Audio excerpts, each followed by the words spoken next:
Assalamu alaikum, dear students. Today we learn about the Spearman rank correlation coefficient. Whenever we have a data in ordinal form, and we want to check the relationship between two variables, then we'll go for the Spearman rank correlation. Okay, Spearman rank correlation, that name shows that we'll make the rank of the data and then we'll check the relationship between two variables का आपको मैं बता दूं कि variables के अंदर relationship या तो हमारा पॉजिटिव होता है या हमारा नेगेटिव होता है, राइट। सपोज लीनियर रिलेशनशिप की बात करें, ठीक है, this is x axis, this is why axis, ठीक है। अगर हम लीनियर रिलेशनशिप की बात करें, यहाँ पे सपोज़ यहाँ पे हमारे पास डॉट्स आते हैं, तो हम कहते हैं कि अगर x इंक्रीज़ हो रहा है, ठीक है, अगर x इंक्रीज़ हो रहा है तो y भी इंक्रीज़ होगा, ठीक है। और ये है हमारा पॉजिटिव कोरिलेशन, ये लीनियर पॉजिटिव कोरिलेशन है, ठीक है। और इसी तरह से अगर हमारे पास y एंड x एक्सिस हैं, ठीक है, और हम कहते हैं कि ये y डिक्रीज़ हो रहा है, तो ये भी पॉजिटिव रिलेशन होगा, क्योंकि अगर y डिक्रीज़ हो रहा है तो x भी डिक्रीज़ होगा। That is our positive correlation, right. और जब हम कहते हैं कि हमारे पास जो रिलेशनशिप है, ठीक है, वो लीनियर नहीं है, वो उसके जो हमारे पास स्कोर्स है समवेयर इस तरह स्कैटर्ड है, तो इट्स मीन ज़ीरो कोरिलेशन, मतलब कि इन दो वेरिएबल्स के दरमियान कोई रिलेशनशिप नहीं है, तो हम कहेंगे कि ये नेगेटिव नो कोरिलेशन है। अच्छा, ये एक होगी। अच्छा, फिर उसके बाद अगर हम बात करें कि अगर हमारे पास जो सपोज रिलेशनशिप है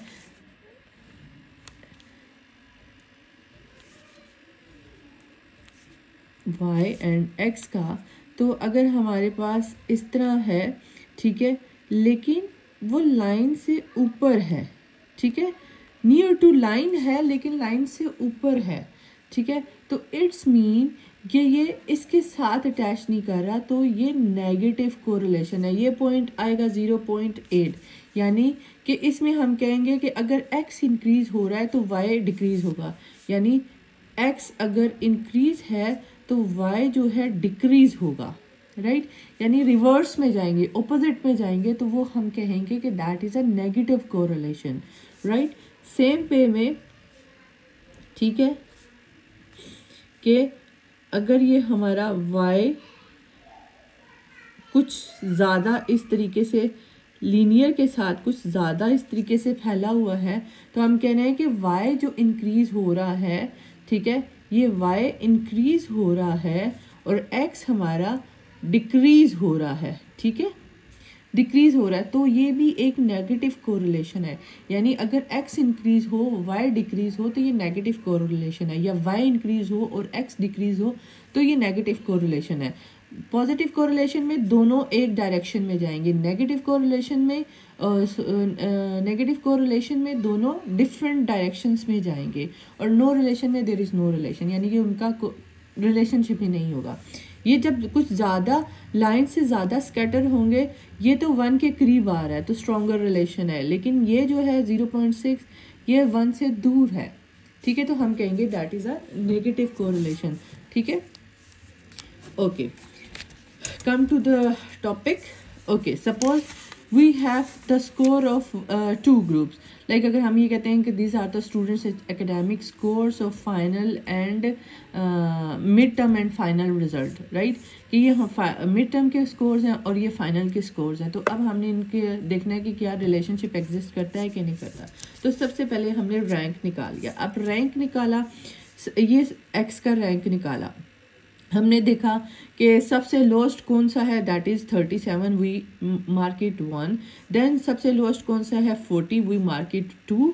एंड सबसे लोएस्ट 50 है, उससे लोएस्ट मतलब उनसे लोएस्ट, सबसे लोएस्ट 37, उससे जो है थोड़ा सा ऊपर 40, देन 50, फिर हमारे पास 65, देन 75 एंड सबसे highest is 85, that is 7th। Okay, इसी तरीके से हमने y का करना है, ठीक है, y की रैंकिंग करनी है।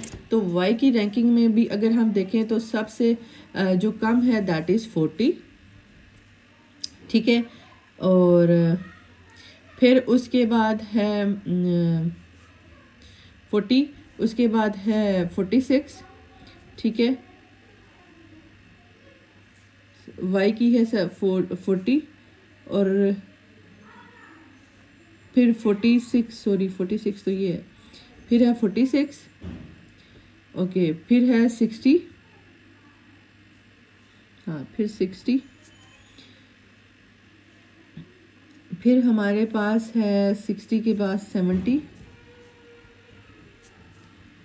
फिर उसके बाद 73, ओके, फिर उसके बाद 76 और सबसे हाईएस्ट है 81, 7th, ठीक है। अब ये हमारे पास रैंक वाई और रैंक एक्स आ गए। तो अब हमने इनका डिफरेंस निकालना है। यहाँ पे मैंने ये इस तरह कर दिया है। अगर हम इसका डिफरेंस निकालें डी स्क्वेयर, राइट, यहाँ पे मैं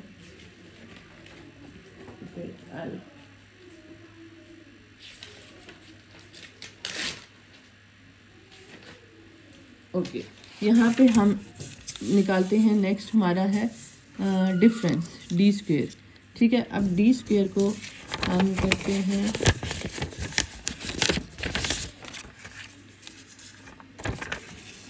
हम इसको मेंशन कर देते हैं, this is R D square, ठीक है।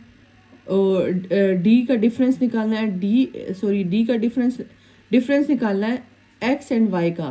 तो एक्स माइनस वाई उसका क्या आएगा, यानी कि एक्स को, ये जो हमारे रैंक हैं एक्स एंड वाई, इनका डिफरेंस निकालेंगे।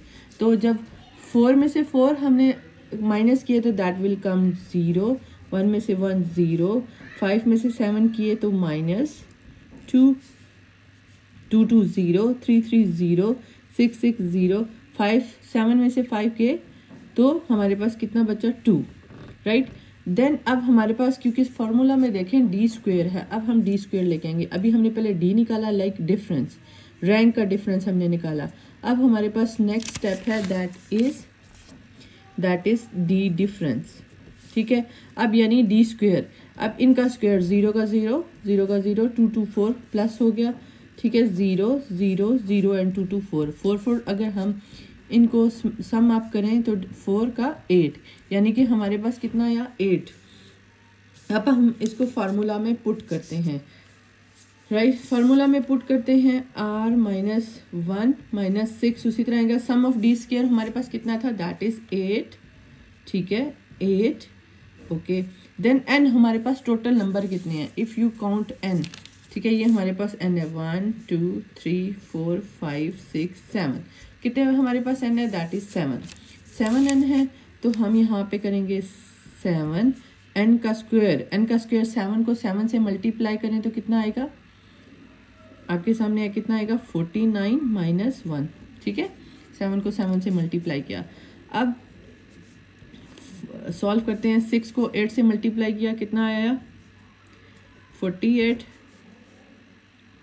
तो 49 में से 1 48 को अगर हम 7 से मल्टीप्लाई करेंगे तो 336। आपने सब स्टेप्स फॉलो करने हैं, ठीक है।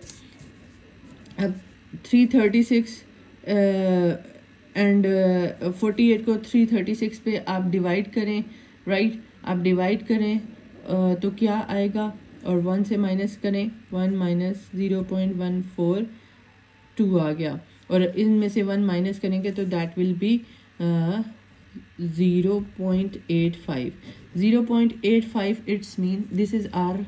और अगर आप आर को चेक करें, that is a stronger relationship, यानी हमने ये कंक्लूड किया कि X and Y have the stronger relationship between them, okay, इन दोनों के अंदर स्ट्रॉन्गर पॉजिटिव रिलेशनशिप है, क्योंकि ये हमारे पास पॉजिटिव है, they have the positive relationship, one increase second is also increase, one is decrease second is also in decrease, so in both variable they have a stronger relationship. Thank you, I hope कि आप लोगों को समझ आया होगा. Thank you.